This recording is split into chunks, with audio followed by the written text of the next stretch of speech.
agora, nesse tempo, eu quero conversar com os irmãos sobre o chamado missionário. E aí eu quero te convidar a abrir a Bíblia comigo na segunda carta do apóstolo Paulo à igreja de Corinto, no capítulo 5, versículos 18 até o 20. 2 Coríntios, capítulo 5, versículos 18 até o versículo 20. Você que está em casa, pega a tua Bíblia aí também. Não só assista, mas participe. O glória que você der aí, a gente dá glória aqui, está tudo certo. É assim que Jesus faz, viu? Chama aí seus amigos, compartilha alguém que você sabe que precisa de ouvir falar de Jesus.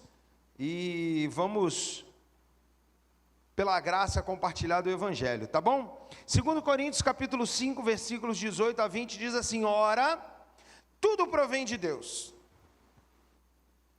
Paulo começa com essa afirmação dizendo, ora, tudo provém de Deus. O que é tudo que o apóstolo Paulo está falando? Já é uma boa pergunta. Para eu saber o que é, eu tenho que de repente dar um pulinho no versículo de trás, que hoje a gente chama de verso, mas isso era uma carta, né? Então, no parágrafo anterior, porque ele está dizendo algo que acontece com aquele que é salvo. Ele diz assim, que se alguém está em Cristo, ele é o quê?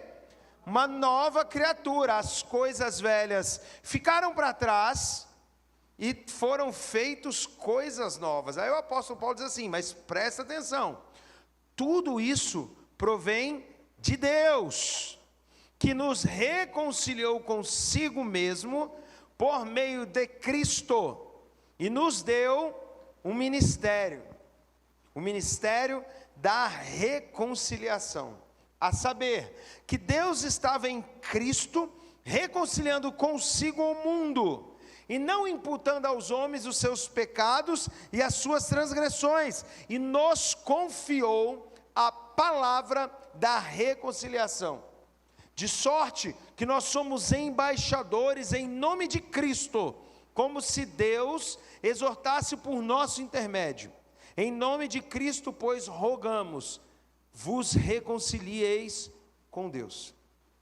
E o versículo 21, não é tema do que a gente vai falar, mas ele é que é difícil falar do meu texto favorito da Bíblia, né? Mas perdoem-me a heresia, mas é um texto que me visita muito toda vez que eu passo por ele, porque ele me constrange um tanto, que eu busco por causa disso,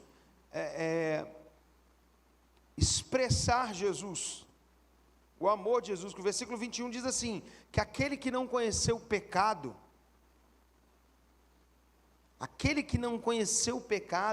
ele o fez pecado por nós, para que nele fôssemos feitos justiça de Deus. Ou em algumas versões ainda tem uma versão que diz assim, aquele que não conheceu o pecado, Deus fez dele sacrifício a nosso favor, para que por meio deste sacrifício, nós nos tornássemos filhos de Deus. E o tema para esse tempo é o chamado missionário, e é paradoxal, porque a questão do chamado, e é legal a gente entender, porque a gente está entrando nesse período de missões, onde toda a junta tem de maneira única, focado, de maneira dedicada, não que isso não aconteça todos os meses do ano, mas é o período em que se dedica exclusivamente a nos rememorar, a nos trazer a importância de que as coisas do reino continuam acontecendo, apesar das circunstâncias e do nosso cotidiano. E mais, da nossa rotina. As coisas, elas não param por causa de nada. Como foi cantado, se o Coliseu, meu irmão, não foi capaz de parar a igreja. Se as catacumbas viraram lugares de grande prosperidade no que diz respeito à ampliação, alargamento das tendas da igreja, a abundância em meio a um ambiente que muitos olhariam como morte. Os leões não foram capazes de devorar a igreja do Senhor. Bíblias queimadas não foram capazes de apagar a palavra do Senhor. Ameaça de mortes hoje, em dias modernos como o nosso, em países ao redor do mundo. Porque eu não sei se você sabe, 2/3 da população mundial está sob algum nível de perseguição, ou física ou ética. Nós vivemos num país livre. Apesar disso tudo, nada parou a igreja. Então, gente, não vai ser meu problema que vai fazer com que a igreja pare. Porque a promessa não foi vida boa. A promessa foi companhia. Não é isso que está lá em Mateus 28? Portanto, vão. Aquilo que eu estou ensinando para vocês, ensine, batize. Ou seja, a igreja nunca foi chamada para ser letárgica. A igreja sempre teve um chamado de movimento. Aos grandes estudiosos, pastor Jantes, conhecedor da Bíblia muito mais profundo que eu, sabe que isso está num gerúndio. É assim, se converteu, continue fazendo essa caminhada para que o reino continue se alargando. Não dá para ser crente e ser egoísta, gente. Olha que legal. Estou salvo, agora que vai todo mundo para os quintos. Não pode. Quem é salvo não quer ninguém nos quintos. A gente quer todo mundo no céu com a gente. Então vai, ensina o que eu ensinei a vocês. Então não é sobre vocês, é sobre mim. Batiza em nome do Pai, do Filho, do Espírito Santo. E eis que eu estou com vocês no culto de domingo à noite. É isso? No ensaio do louvor, é isso? Não, eu estou com vocês todos os dias, até quando? Até a consumação dos séculos, até o final, até o tempo do fim. Ou seja, a nós nos foi prometido companhia, não ausência de problema, porque no mundo nós teremos, mas a gente precisa ter bom ânimo. Por quê? Porque Ele venceu. Ok? Isso precisa ficar muito claro. E é engraçado, é paradoxal, por quê? Porque a questão do chamado, e a gente vai aprofundar um pouquinho nessa conversa aqui nessa noite, lendo rapidamente o texto, a gente já vê que há uma confusão, porque tem sido justificativa para muitos cristãos não se permitir engajar nisso que é o chamado missionário. A gente diz, olha, eu não possuo as mesmas aptidões, ou as mesmas aspirações, ou abnegação dos pastores, dos missionários, ou chamados missionários de carreira. Muitos de nós olhamos para os nossos pastores, olhamos para missionários que estão no campo e a gente diz, ele tem um chamado, eu não. A resposta do profeta ao questionamento de Deus, muitas das vezes, por falta de compreensão, é mudada por nós. A pergunta foi, a quem enviarei? E quem há de ir por nós? O profeta respondeu o quê? Eis-me aqui, envia-me a mim. Mas porque a gente acha que não tem aptidão, a gente tende a dizer, eis-me aqui, envia aquele ali. A gente tira da gente algo que tem literalmente a ver com a gente. É preciso entender e compreender nessa noite que toda a igreja está envolvida no chamado missionário. Toda a igreja vai completar a missão. Entenda de uma vez por todas, quem vai completar a missão é a igreja do Senhor. Não é nenhum outro grupo na face da terra. Quem irá completar é a noiva, a igreja escolhida, a igreja salva, guardada.